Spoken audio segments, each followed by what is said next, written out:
गोस्वामी जी महाराज पूर्व प्रसंग में वर्णन किए। भगवान श्री रामचंद्र जी श्री शंकर जी के धनुष को छन के मध्य में तथा धनुष के मध्य में तोड़ दिए। धनुष टूटने की आवाज घोर और कठोर हुई।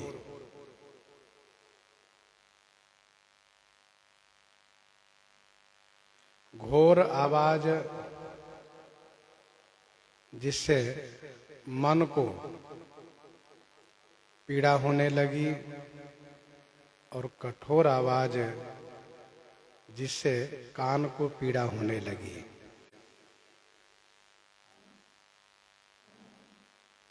भगवान भास्कर के घोड़े धनुष भंग की आवाज से विचलित हो गए और वे अपना मार्ग बदल दिए। उनके दो मार्ग है, दक्षिण और उत्तर। तब दक्षिण पर चल रहे थे, अब उत्तर पर हो गए।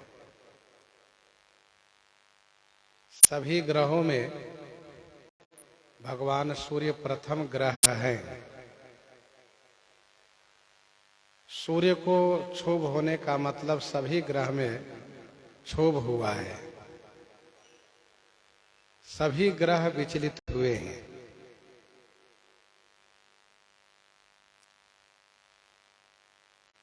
दिशा के हाथी दिग्गज चिघार कर रहे हैं। पृथ्वी डोल रही है। शेष, बाराह और कच्छप कुल बुला रहे हैं।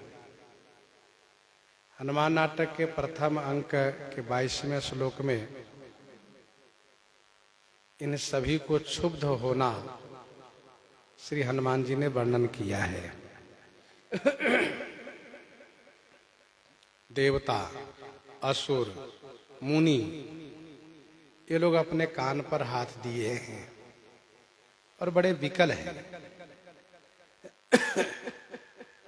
व्याकुल होकर के विचार कर रहे हैं कि क्या हुआ, ये आवाज कैसी हुई।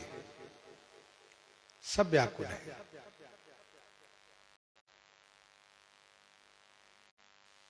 बिजली सी चमक हुई है। बिजली सी कुछ चमका है, लेकिन इसका मतलब ये नहीं कि वज्रपात हुआ है। और यदि वज्रपात हुआ है तो आकाश में वज्रपात का कोई लक्षण तो नहीं दिख रहा है। आकाश में बादल भी नहीं है।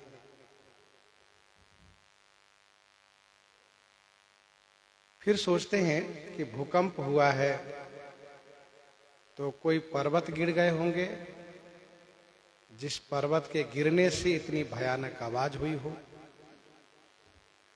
तो मन में इस बात को लेकर भी समाधान नहीं हो पा रहा है कि पहाड़ गिरने से ऐसी आवाज हो।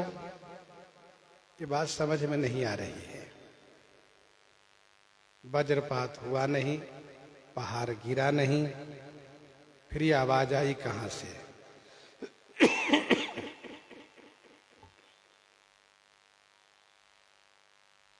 आवाज बहुत भयानक है। गोस्वामी जी ने लिखा है कि प्रथम किन्ह प्रभु धनुष टंकोरा, रिपुदल बधिर भयौ सुनी घोरा।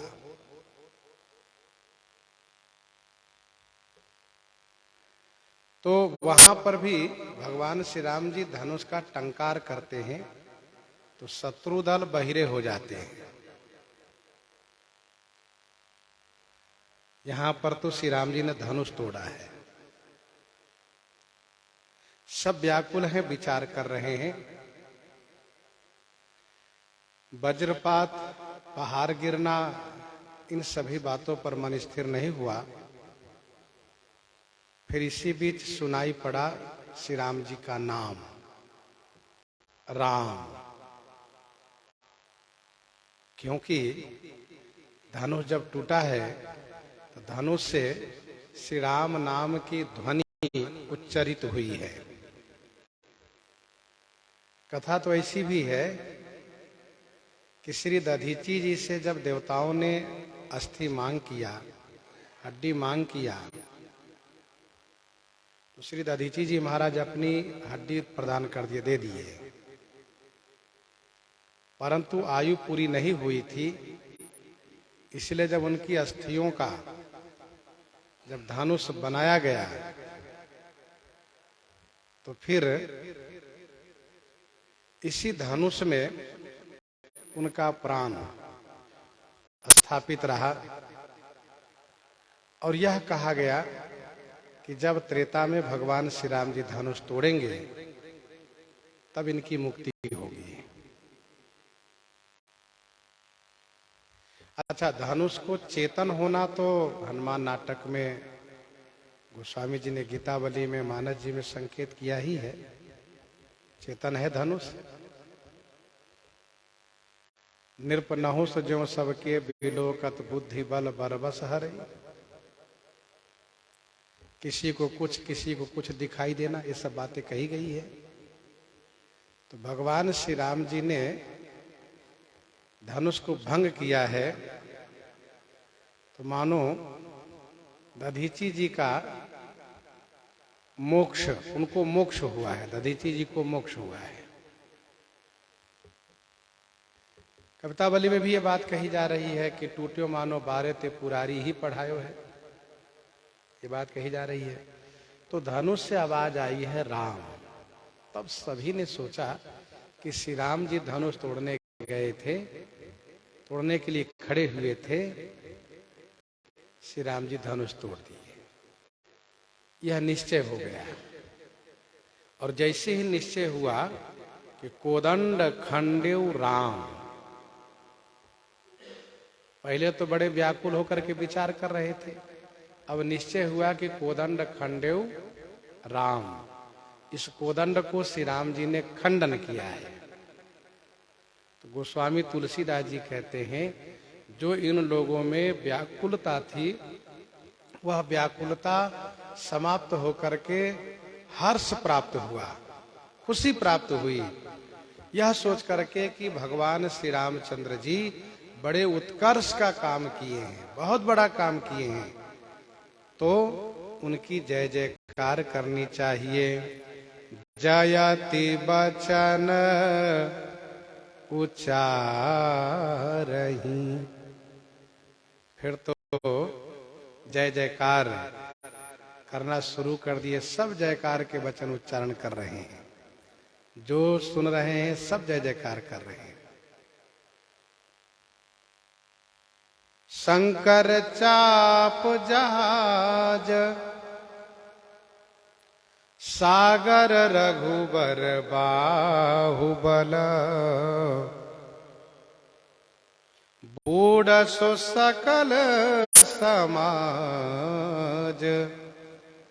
चढ़ा जो प्रथम ही मोह बस।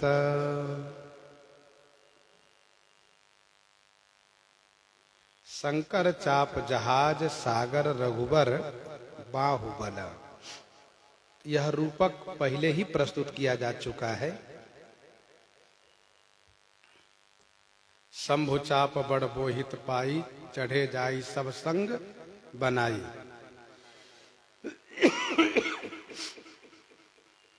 शंकर चाप जहाज, भगवान श्री शंकर जी का चाप जहाज है, रघुवर का बाहुबल सागर है। जो प्रथम ही मोह बस चढ़े हुए थे, वह सारा समाज डूब गया। बूढ़ सो सकल समाज, सो सकल समाज, बूढ़ माने डूब गया, बुड़ गया।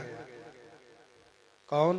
जो प्रथम ही माने पहले ही मोह के बस इस पर सवार हुए थे।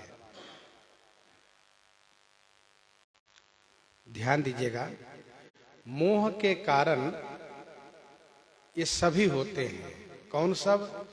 कहा संशय, अज्ञान, अभिमान, सोच, ये सब मोह के कारण ही होता है। सारे समाज डूब गए।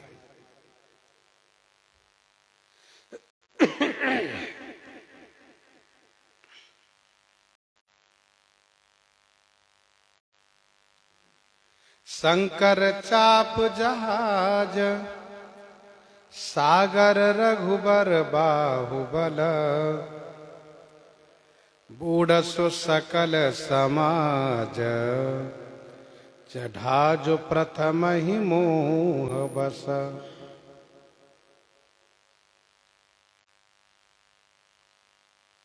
चढ़ा जो प्रथम ही मोह बस। कौन कौन? का सब कर संशय अरु अज्ञानु, मंद महीपन कर अभिमानु, सिय कर सो जनक पछतावा, रानिन कर दारुण दुख दावा। इस सब ऊपर नाम लिए गए हैं। मंद महीपन कर अभिमानु, भृगुपति केरी गर्भ गरुआई, सुरमुनि वरण केरी कदराई। ये सब चढ़े हुए थे।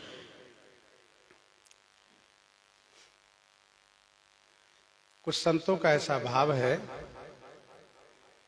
कि गोस्वामी जी महाराज ने जब यहां तक कहा कि शंकर चाप जहाज, सागर रघुबर बाहुबल, बूढ़सु सकल समाज, तो गोस्वामी जी की लेखनी रुक गई। सोचने लगे इसके आगे मैं क्या लिखूं। सकल समाज में तो श्री राम जी भी हैं। फिर श्री हनुमान जी महाराज ने यह लिखा कि चढ़ा जो प्रथम ही मोह बस। श्री हनुमान जी महाराज लिख दिए। इसी प्रकार से एक जगह और चर्चा की जाती है। धरी न काहू धीर, सबके मन मन सिज हरे।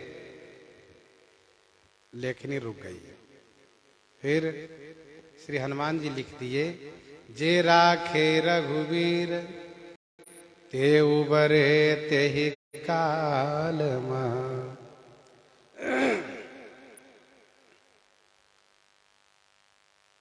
इस प्रकार से कुछ संतों का विचार है।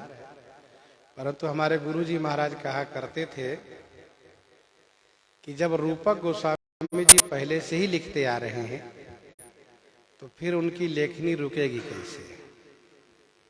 दूसरी बात यह है कि श्री हनुमान जी महाराज की कृपा से ही उनके संरक्षण में लेखन कार्य कर रहे हैं, लिख रहे हैं। भगवान आशुतोष श्री शंकर जी की असीम कृपा है, विशेष अनुकंपा है। फिर उनकी लेखनी क्यों रुकेगी। इसीलिए यह कहना कि उनकी लेखनी रुक गई प्रसंगोचित है नहीं। शंकर चाप जहाज, सागर रघुबर बाहुबल।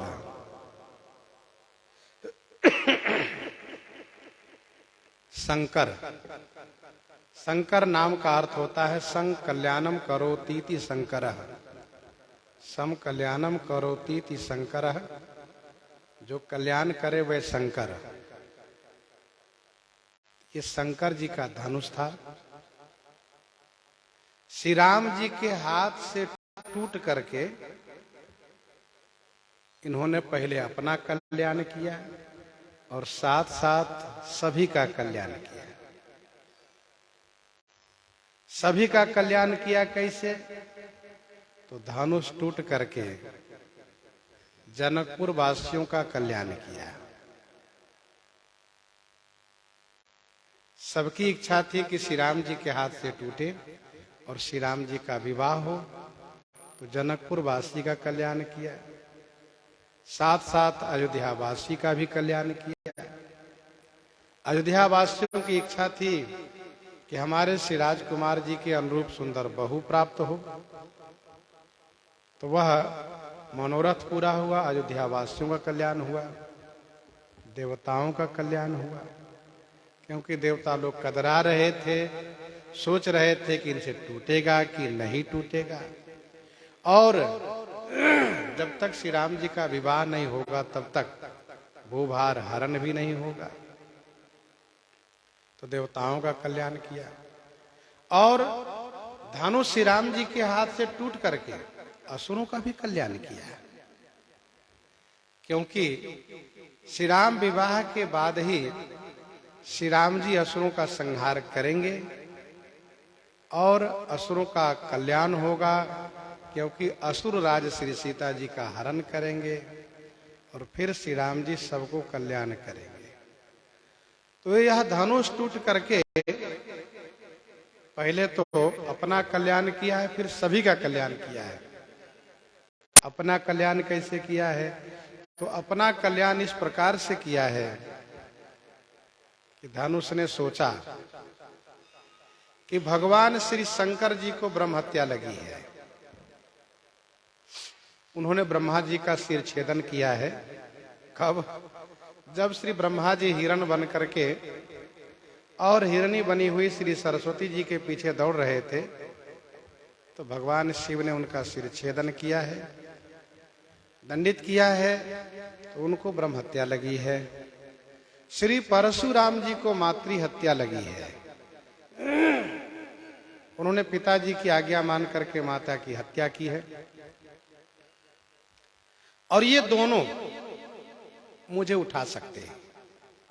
भगवान शिव तो संचालन किए ही हैं। भगवान शिव और परशुराम जी के हाथ के स्पर्श से जो पाप लगा है, उस पाप को प्रायश्चित करने के लिए यह धनुष श्री राम जी के हाथ से टूट करके अपना कल्याण किया है।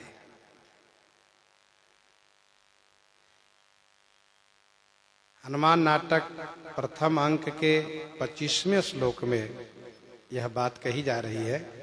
धनुष ने श्री परशुराम जी, श्री शंकर जी के हाथ के स्पर्श के पाप को प्रायश्चित करने के लिए, उनके हाथ के स्पर्श के पाप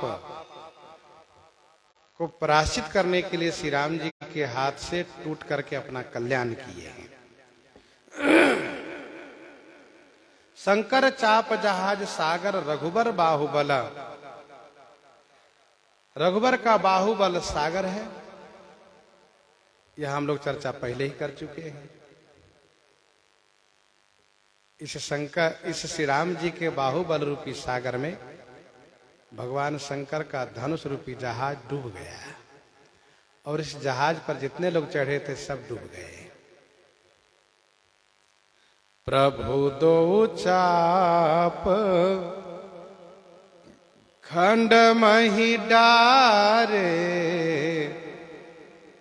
प्रभु दो चाप खंड मही डारे, देख लोग सब भय सुखारे, देख लोग सब भय सुखारे। प्रभु दो चाप खंड मही डारे, देख लोग सब भय सुखारे। प्रभु श्री रामचंद्र जी चाप दो खंड मही डारे। प्रभु श्री रामचंद्र जी दोनों धनुष के खंड को मही डारे माने भूमि पर गिराए। कब? जब सभी लोगों ने देख लिया तब।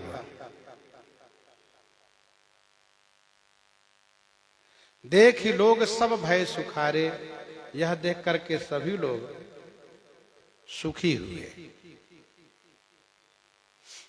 प्रभु दो चाप खंड मही डारे, देखी लोग सब भय सुखारे।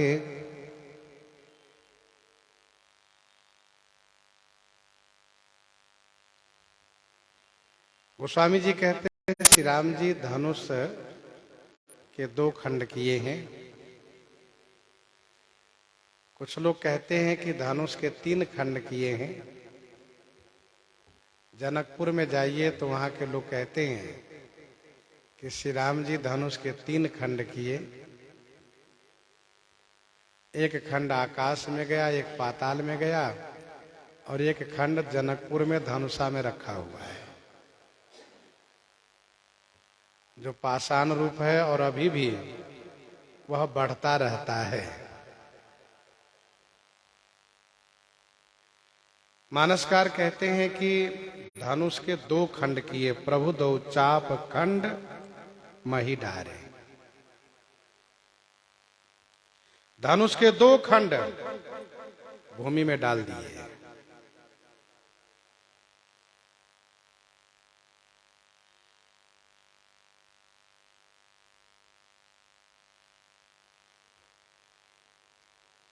धनुष से पूछा गया कि तुम तो अखंड थे, खंडित कैसे हो गए? तो धनुष ने यह जवाब दिया कि हमारे अखंड बने रहने से अखंड श्री सीताराम जी में अखंड श्री सीताराम जी में लोगों की खंड की भावना थी। हमारे बने रहने से, अखंड बने रहने से जो अखंड श्री सीताराम जी हैं,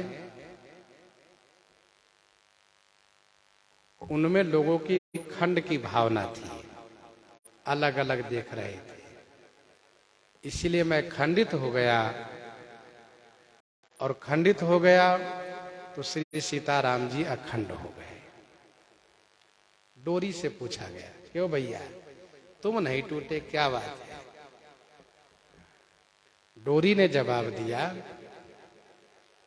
कि हम हृदय में जा लगे, इसलिए हम बच गए। अच्छा, श्री राम जी जब धनुष खींचे हैं तो खींचने पर डोरी भाग हृदय में आया है। डोरी ने कहा कि हम हृदय से जा लगे, इसलिए हम बच गए। धनुष हाथ में पड़ा, इसलिए वह टूट गया। जो हाथ में जाता है वह टूटता है, जो हृदय में लगता है वह सुरक्षित रहता है। हम भगवान श्री राम जी के हृदय से जा लगे। प्रभु दो चाप खंड मही डारे।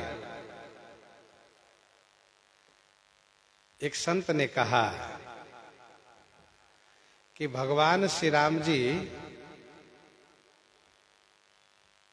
श्री जनक जी की प्रतिज्ञा पूरी करने के लिए धनुष भंग नहीं किए। फिर तो विवाह के लोग में धनुष तोड़े हुए, कहा वो भी नहीं। फिर उन्होंने कहा पिए लखी सिय की माधुरी, पिए लखी सिय की माधुरी, तृण तोरण की चाह। श्री रघुनाथ जी ने जब श्री सीता जी की रूप माधुरी को देखा तो उनके मन में इच्छा हुई कि इनके ऊपर तिनका तोड़ना चाहिए। क्यों? कहा कोई नजर न लगे, नजर न लगे इसलिए तिनका तोड़ना चाहिए, अथवा तो इनके ऊपर त्रैलोक की छवि तिनके के समान है, यह सोच करके तिनका तोड़ना चाहा। अब चूंकि स्वयंवर भूमि है, रंग भूमि है, अब श्री राम जी तिनका ढूंढने लगे, तिनका मिला नहीं। क्या मिला? धनुष मिला। लगे लेन तृण धनु मिले तोरे सहित उछा। तो श्री राम जी तो श्री किशोरी जी पर तिनका तोड़ना चाह रहे थे, तिनका नहीं मिला, धनुष मिल गया। अब जो मिला वही टूटा। तो ये संतों का भाव है। प्रभु दो चाप खंड मही डारे। अच्छा, श्री राम जी तब तक धनुष लिए खड़े थे जब तक कि सब लोग सचेत नहीं हो गए। सभी के नेत्रों से ठीक से नहीं दिख रहा था, और जब तक नहीं दिख रहा था तब तक धनुष लिए हुए खड़े थे, और जब सभी को नेत्र से ठीक से दिखने लगा तब श्री राम जी धनुष को गिरा रहे हैं। ऐसा क्यों? ऐसा इसलिए, पहली बात तो ये कि सभी के नेत्रों के सामने अंधेरा सा छा गया। क्यों? कहा दमके दामिनी जिमी जब लयो। जब श्री राम जी ने धनुष को उठाया तो बिजली की सी चमक हुई, बिजली चमकी ऐसा लगा। तो सभी के नेत्रों के सामने में अंधेरा सा छा गया। बिजली चमकती है तो कुछ दिखाई नहीं देता है। अच्छा, बिजली चमकती है तो ठहरती नहीं, चली भी जाती है। वैसे बिजली सी चमकी और चली गई। अब जब सब ठीक से देखने लगे तो श्री राम जी धनुष, खंडित धनुष लिए खड़े हैं, क्योंकि किसी ने उठाते चढ़ाते तोड़ते देखा नहीं है। यदि श्री राम जी पहले ही भूमि पर गिरा देते तो बाद में लोग ये कहते कि श्री राम जी ने धनुष नहीं उठाया है, उन्होंने नहीं तोड़ा है। तो हाँ, धनुष के सामने उनके पास खड़े थे, धनुष किसी और विधि से तोड़ा गया है। धनुष किसी और विधि से और तरीके से तोड़ा गया है। और विधि से क्या माना जाएगा? तो लोग इस बात पर जोड़ देते, उस बात पर चले जाते क्या कि धनुष जो रखा हुआ था उसको महर्षि विश्वामित्र जी महाराज अपने तप के तेज से, जो अपने तप के द्वारा त्रिशंकु के लिए नए स्वर्ग का निर्माण कर सकते हैं, नई सृष्टि की संरचना कर सकते हैं, तो क्या वे महर्षि विश्वामित्र जी महाराज श्री राम जी के लिए धनुष नहीं तोड़ सकते हैं? तो महर्षि विश्वामित्र जी महाराज अपने आसन से वो तंत्र मंत्र करके वो तोड़ दिए, ऐसा लोग कहेंगे। इसीलिए भगवान श्री रामचंद्र जी धनुष लिए खड़े थे। सब लोग देख लें, सब लोग विश्वास कर लें कि धनुष के बीच से टूटा है, 2 खंड टूटा है और अभी मेरे हाथ में है। जब सभी ने देखा तो सभी भक्त पक्ष के लोग सुखी हो गए। देखी लोग सब भय सुखारे। भय सुखारे का मतलब पहले बहुत दुखी थे सब लोग, सभी लोग दुखी थे। कैसे दुखी थे? कहा जनक वचन सुनी सब नर नारी। जनक वचन सुनी सब नर नारी। देखी जान की भय दुखारी। तो सब दुखी थे।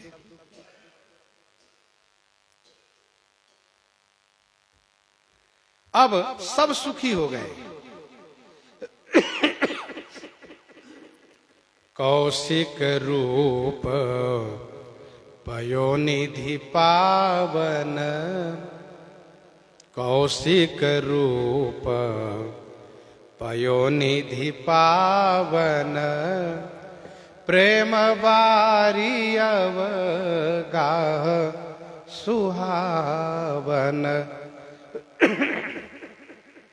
प्रेम बारी अवगाह सुहावन। कौशिक रूप पयोनिधि पावन। कौशिक रूप पयोनिधि पावन। प्रेम बारी अवगाह सुहावन। धनुष के टूटने के बाद सर्वप्रथम गोस्वामी जी महाराज महर्षि विश्वामित्र जी के आनंद को, सुख को वर्णन कर रहे हैं। ऐसे समष्टि रूप में सभी के नाम ले लिए, देख ही लोग सब भय सुखारे। लेकिन अब अलग अलग करके वर्णन करने में सर्वप्रथम महर्षि विश्वामित्र जी का नाम यहां ले रहे हैं। क्योंकि इस परम सुख के मूल में महर्षि विश्वामित्र जी महाराज ही हैं।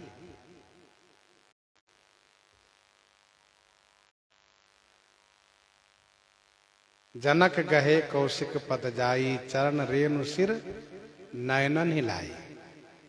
सुनो मुनीस बर दर्शन तोरे, अगमन कछु प्रतीति मन मोरे। यह श्री मिथिलेश जी ने कहा है। जो सुख सुजस लोकपति चाहि, करत मनोरथ सकुचत है। सो सुख सुजस सुलभ मोहि, स्वामी सब सिद्धि तब दर्शन अनुगामी।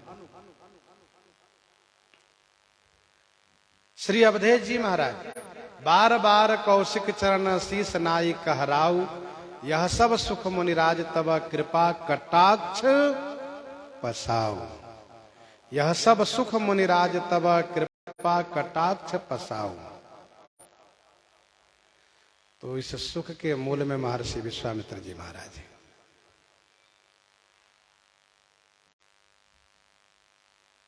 कौशिक रूप पयोनिधि पावन। ध्यान दीजिएगा, एक सागर का रूपक समाप्त हुआ है, दूसरे सागर का रूपक प्रारंभ हुआ है।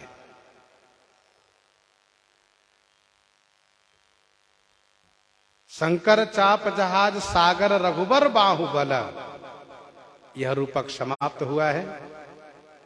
अब कौशिक रूप पयोनिधि पावन, यह रूपक प्रारंभ किया जा रहा है।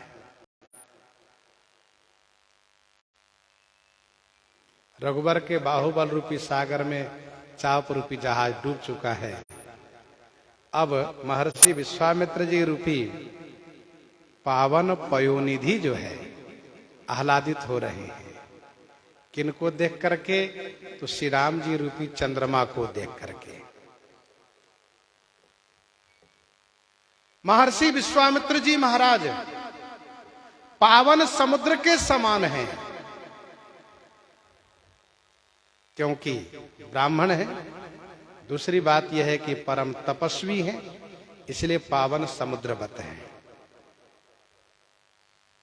जो संसार में समुद्र है वह पावन नहीं है।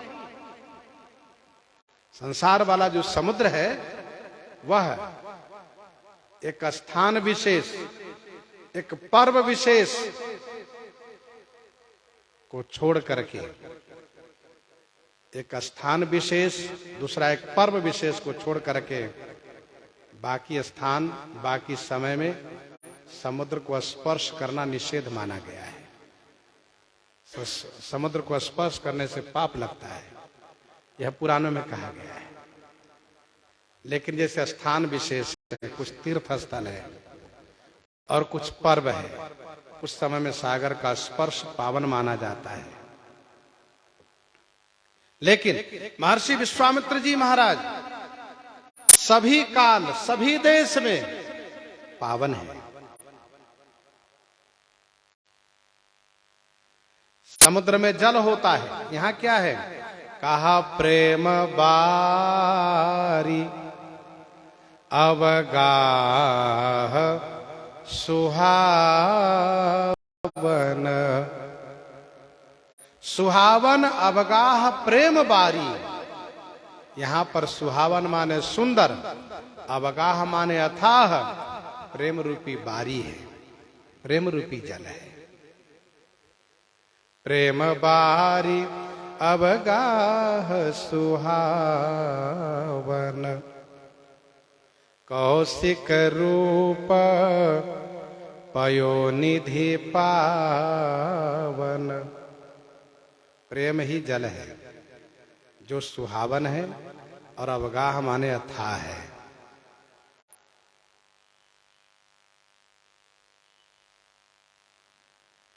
प्रेम रूपी जल सबसे सुंदर है, इससे सुंदर और कोई जल हो ही नहीं सकता है, क्योंकि प्रेम भगति जल बिनु रघुराई। प्रेम भगति जल बिनु रघुराई, अभियंतरमल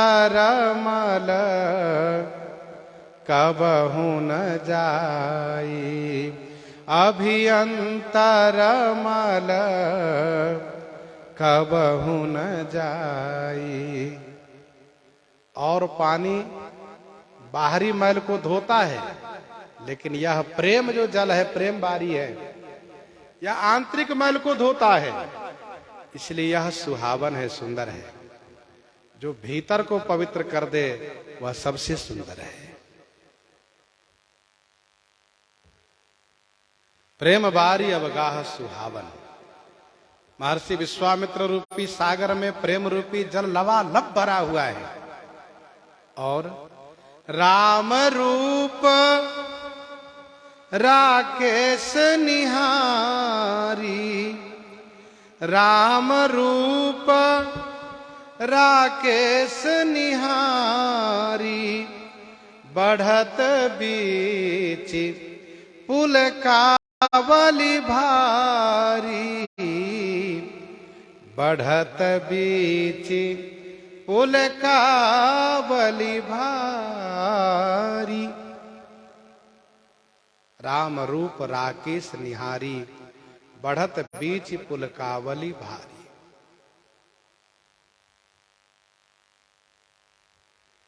श्री राम रूप रूपी, राकेश माने चंद्रमा को, निहारी माने देख करके। राकेश चंद्रमा को कहा जाता है।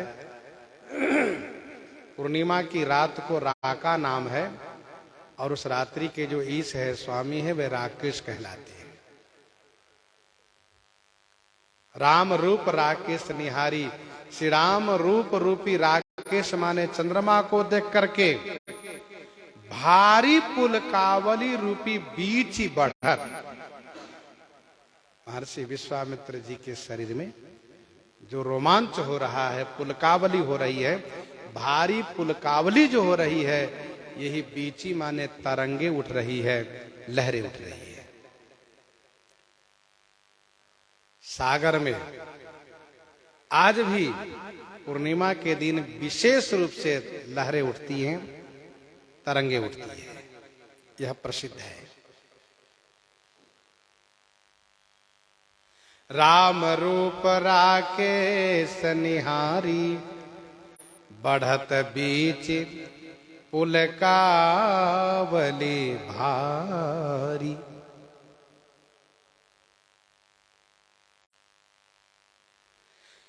भगवान श्री राम जी के प्रेम में रोमांच होना, यह बहुत बड़े सौभाग्य की बात है, खुशी की बात है। राम रूप राकेश निहारी, बढ़त बीच पुल कावली भारी। भारी पुल कावली रूपी बीची माने तरंगे बढ़ रही है, लहरें उठ रही है। बाजे नभ गह गहे निशाना, बाजे नभ गह गहे निशाना, देव बधू नाचहि करि गाना, देव बधू नाचहि करि गाना। बाजे नभ गह गहे निशाना, बाजे नभ गह गहे निशाना, देव बधू नाचहि करि गाना। बाजे नभ, नभ माने आकाश में बाजे बजने लगे। निशाना गह गहे, निशाना माने नगाड़े, गह गहे माने धमाधम बजने लगे। नभ निशाना गह गहे बाजे, बाजे नभ गह गहे निशाना। गह गहे का मतलब हुआ, अर्थ हुआ धमाधम घमाघम। देवता लोग बड़े प्रसन्न हुए हैं, इसलिए दोनों हाथ से नगाड़े पर डंडा से चोट मार रहे हैं और घमाघम आवाज कर रहे हैं, खूब आवाज हो रही है। उत्सव का ये सबसे बड़ा पहचान होता है बाजा बजना। और नगाड़े बजाए जा रहे हैं, इसका मतलब महा उत्सव है ये। बाजे नभ गह गहे निशाना।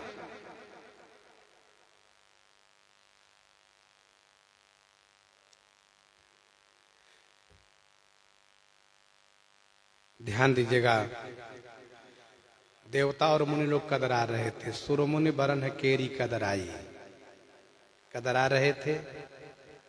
अब सब बड़े प्रसन्न हो गए, सबकी कायरता खत्म हो गई। तो बाजे नभ गह गहे निशाना, देव बधू नाच ही करी गाना। एक प्रश्न बीच में रहा है, हम भूल गए थे। देवता लोग श्री राम जी की जय जयकार कर रहे हैं, ये तो ठीक है, लेकिन असुर लोग जय जयकार कर रहे हैं, ये बात तो समझ में नहीं आ रही है। तो इसका समाधान ये है कि सच्ची वीरता को देख करके शत्रु भी प्रशंसा करते हैं। संभारी उठी संभारी श्री रघुवीर, कपि पचारी, वहां पर है हनुमान जी महाराज जब रावण से लड़ रहे हैं। मही परत पुनि उठी लड़त, देवन जुगल कही जय जय भानु।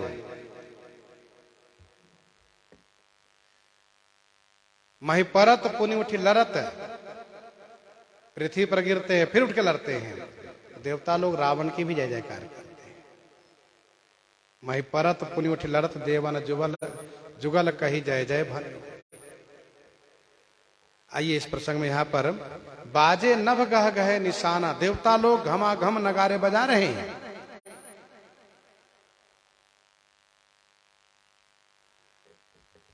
उत्सव में बाजे बजाए जाते हैं। परमानंद पूरी मन राजा, कहा बुलाई बजा बहु बाजा। भयो समय अब धारिय पाऊ, यह सुन परा निशान ही गाऊ। तो बाजे नभ गह गहे निशाना, देव बधू नाचहि करी गाना। देव बधू नाचहि करी गाना। देव बधू, जो देव बधुटियां हैं, अप्सराएं हैं, वह सभी गायन करती हुए नृत्य कर रही हैं। ब्रह्मादिक सुर सिद्ध मुनीसा, ब्रह्मादिक सुर सिद्ध मुनीसा। जय जय प्रभु ही प्रशंसहि देहि असीसा। प्रभु ही प्रशंसहि देहि असीसा। ब्रह्मादिक सुर सिद्ध मुनीसा। ब्रह्मादिक सुर सिद्ध मुनीसा, प्रभु ही प्रशंसा ही देहि असीसा। ब्रह्मादिक सुर सिद्ध मुनीसा। ब्रह्मा आदि, सुर माने देवता, सिद्ध मुनीसा माने मुनि श्रेष्ठ। प्रभु ही प्रशंसा ही देहि असीसा। प्रभु भगवान श्री रामचंद्र जी की प्रशंसा करते हुए आशीर्वाद दे रहे हैं। ब्रह्मा आदि सभी देवता सिद्ध, एक देवलोक में सिद्ध जाति है और भूलोक में सिद्ध कोटि के महापुरुष होते हैं। मुनीसा माने मुनि श्रेष्ठ लोग। भगवान श्री रामचंद्र जी की प्रशंसा कर रहे हैं सब और आशीर्वाद दे रहे हैं। कवितावली उत्तरकांड 112 पद पढ़ना चाहिए।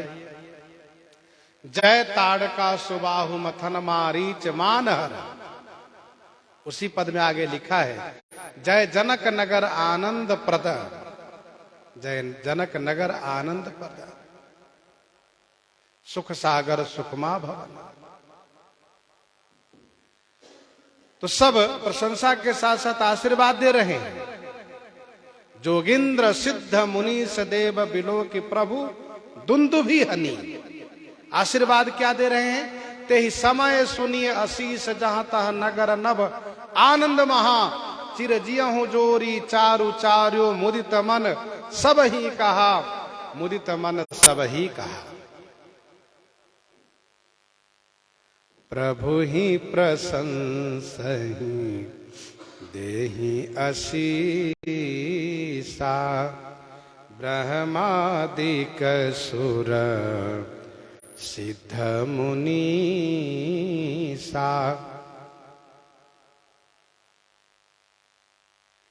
बरिसहि सुमन रंग बहुमाला गावहि किन्नर गीत रसाला गावहि किन्नर गीत रसाला। बरिसहि सुमन रंग बहुमाला बरिसहि सुमन रंग बहुमाला गावहि किन्नर गीत रसाला।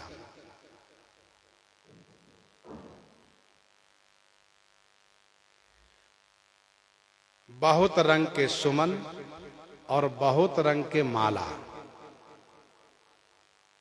बहुत रंग के सुमन और बहुत रंग के सुमनों की माला। बारिश ही माने बरसा रहे हैं। किन्नर यह एक देव जाति है जो देवलोक के कुशल गायक होते हैं। रसाला माने रसमयी गीत गायन कर रहे हैं, मंगल गीत गा रहे हैं।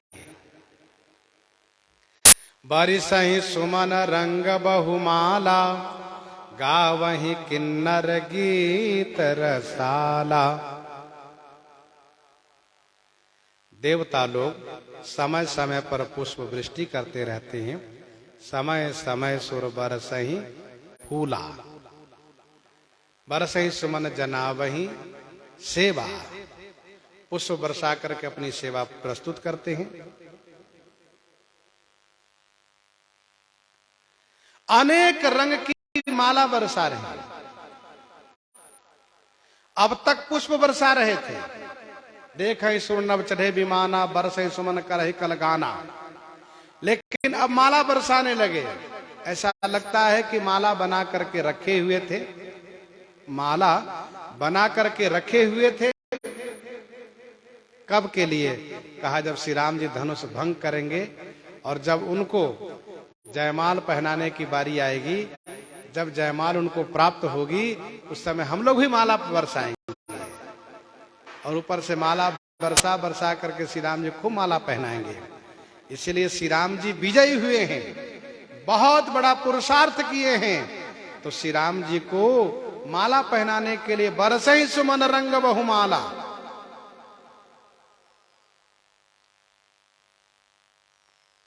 गावहि किन्नर गीत रसाला।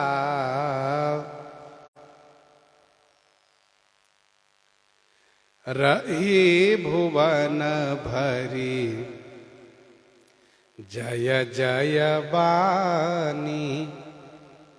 स्वामी जी इस बात पर भी ध्यान दिए कि लोग पूछने लगे महाराज जो आवाज हुई थी धनुष भंग की वो कहाँ गई? तो स्वामी जी ने कहा अरे भैया वो तो पता नहीं ध्वनि वो कहाँ चली गई। रही भुवन भरी जय जय बानी धनुष भंग धुनी जात न जानी। धनुष भंग धुनी जात न जानी। रही भुवन भरी जय जय बानी। जय जय बानी भुवन भरी रही। जय जयकार की बानी भुवन भरी रही। भुवन माने ब्रह्मांड में भरी रही। पूरे ब्रह्मांड में जय जयकार की ध्वनि छाई हुई है। कोदंड खंड राम तुलसी जयति वचन उच्चारहि। सभी जय जयकार कर रहे हैं।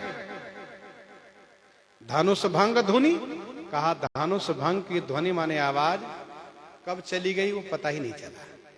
धनुष भंग धुनि जात ना जानी, वह धुनि कब चली गई यह पता ही नहीं चला। ऐसा क्यों? कहा धनुष भंग की आवाज इसलिए नहीं मालूम पड़ा कब चली गई क्योंकि उस आवाज का मूल समाप्त हो चुका है।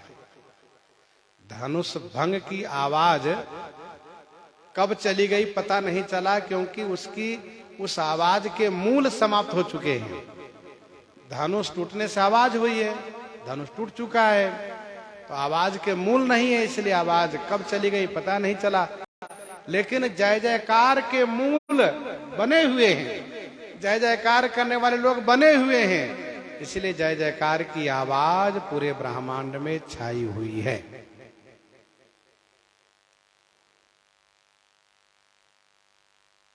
रही भुवन भरी जय जय बानी, धनुष भंग धुनि जात न जानी। कल हम लोग चर्चा किए थे, श्रवण किए थे कि श्री राम जी धनुष भंग किए हैं तो कवितावली रामायण में वर्णन है बालकांड 11 पद में कि ब्रह्मांड खंड की चंड धुनि जब ही राम शिव धनु दल्यो। ब्रह्मांड खंड की चंड धुनि जब ही राम शिव धनु दल्यो। तो जब ब्रह्मांड खंडित हुआ तो ब्रह्मांड को फोड़ करके आवाज चली गई। ये सब आवाज चली गई, धनुष भंग की आवाज जो घोर कठोर थी चली गई। अब जय जयकार की आवाज ब्रह्मांड में भरी हुई है। मुदित कहहीं जहां तहां नर नारी, भंजेउ राम शंभु धनु भारी। भंजेउ राम शंभु धनु भारी। मुदित कहहीं जहाँ तहाँ नर नारी। जहाँ तहाँ नर नारी मुदित कहें, जहाँ तहाँ नर नारी मुदित माने प्रसन्न होकर के कह रहे हैं। क्या कह रहे हैं? कि भारी शंभु धनु राम भंजेऊ। अरे ओ भैया, पुरुष लोग कह रहे हैं, महिलाएं कह रही है अरे ओ बहनी, भगवान शंकर जी के भारी धनुष को श्री राम जी तोड़ दिए। ऐसा कहा।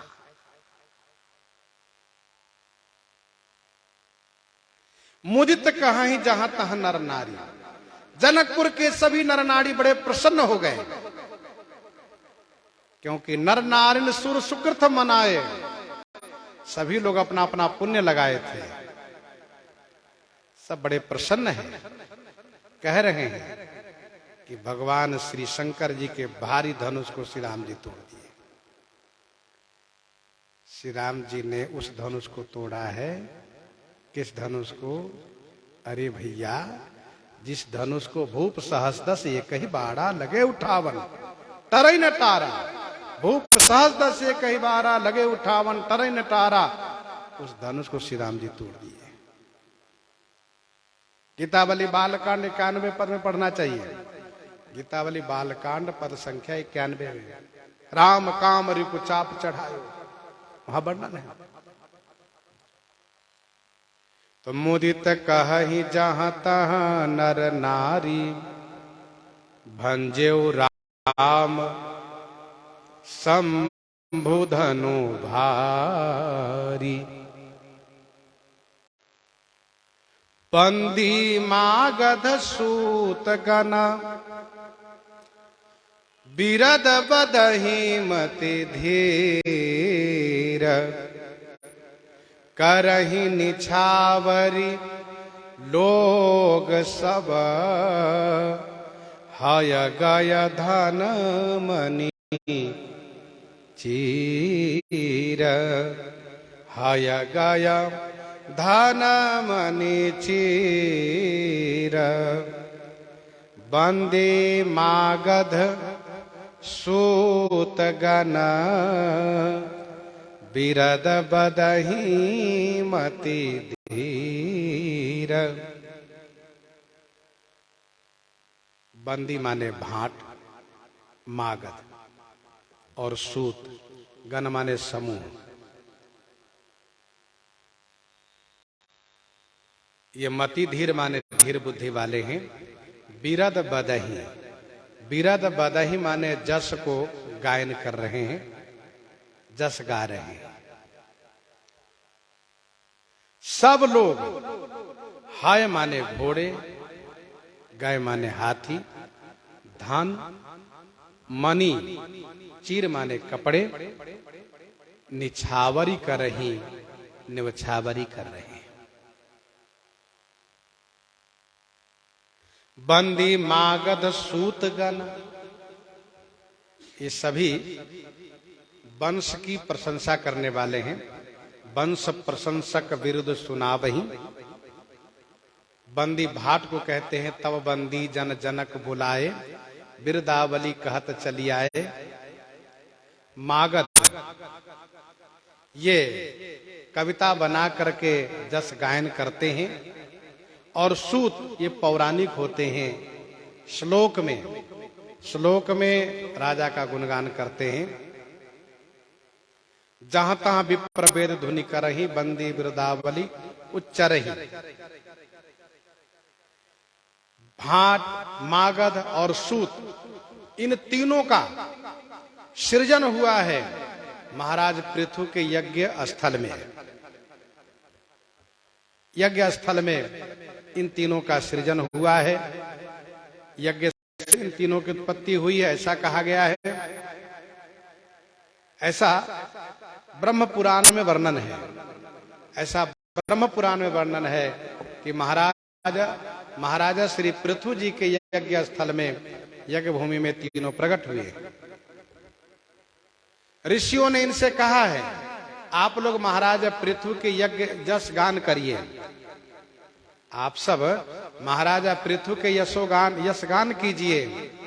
तब इन तीनों ने ये कहा है कि हम लोग महाराज के नाम गुण यह जानते नहीं, कैसे गायन करें। तब ऋषियों ने कहा है कि आप लोग जो गायन करिए उसी पर महाराज पृथु आगे कार्य करेंगे। आप महाराज पृथु के यश गान कीजिए, उसी गायन के आधार पर ये आगे राज्य का संचालन करेंगे। और महाराज पृथु का यश गान तीनों ने किए हैं, बंदी मागध सूत तीनों ने किए हैं। और तब से यह परिपाटी चली है, परंपरा चली है कि भाई भाटों से, मागध से, सूत से आशीर्वाद दिलाया जाए। इसीलिए वंश में आज भी ये परंपरा है कि इन लोगों से, भाट जनों से आशीर्वाद दिलाया जाना चाहिए। ये लोग जो कहते हैं वह सत्य होता है, यथार्थ होता है। तो मति के धीर जो बंदी है, मागध है, सूतगण है, वे जस गान कर रहे हैं। बिरद बदही जस गान कर रहे हैं। करही निछावरी लोग सब, जनकपुरवासी सभी लोग निवछावरी कर रहे हैं। क्या निवछावरी में लुटा रहे हैं? कहा हाथी, घोड़े, रथ, धन, मणि और कपड़े, ये सब लुटा रहे हैं। धन का दो रूप है, एक जंगम है, दूसरा स्थावर है, अथवा यूं कहिए कि जड़ है और चेतन है। मणि चीर ये जड़ है, हाथी घोड़े ये चेतन है। निछावरी कर रहे हैं। झांझ मृदंग शंख सहनाई, झांझ मृदंग शंख सहनाई, भेरी ढोल दुंदुभी सुहाई, भेरी ढोल दुंदुभी सुहाई। झांझ मृदंग शंख सहनाई, भेरी ढोल दुंदुभी सुहाई। झांझ, झांझ ये बजाने का करताल समझिए, बड़ा सा झांझ होता है। मृदंग, मृदंग की आवाज बहुत मधुर होती है, बहुत लोकप्रिय होती है, इसी को पखाउज कहते हैं। शंख, जो शंख ध्वनि करते हैं आरती पूजा में, वह शंख। सहनाई, सहनाई यह एक वाद्य यंत्र है जो छोटी सी नगरिया के साथ इसको बजाए जाते हैं। नगाड़ा बड़ा होता है, नगरिया छोटी होती है। तो ये सहनाई बांसुरी के आकार के कह सकते हैं, लेकिन बांसुरी के जैसे होता नहीं है। सहनाई से सब लोग परिचित हैं। सहनाई की आवाज भी बहुत मधुर होती है। विवाह शादी में प्रातः काल, संध्या काल इसकी आवाज जो है बहुत प्रिय होती है, कर्ण प्रिय होती है। सहनाई बज रही हो तो आनंद आता है।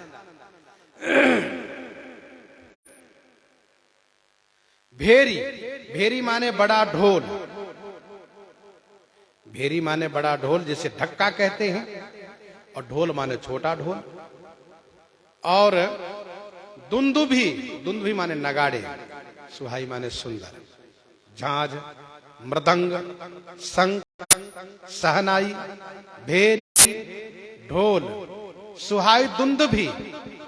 गोस्वामी जी कुछ प्रमुख वाद्य यंत्रों का नाम लिए और इसके बाद अगली चौपाई में कहा कि बाकी आप सब जितने वाद्य यंत्र के संदर्भ में समझ सकते हैं, कह सकते हैं, जान सकते हैं, आप यूं समझो कि बाजहि बहु बाजने सुहाए, बाजहि बहु बाजने सुहाए, जहाँ तहाँ जुबती न मंगल गाये, जहाँ तहाँ जुबती न मंगल गाये, बाजहि बाजहि बहु बाजने सुहाए।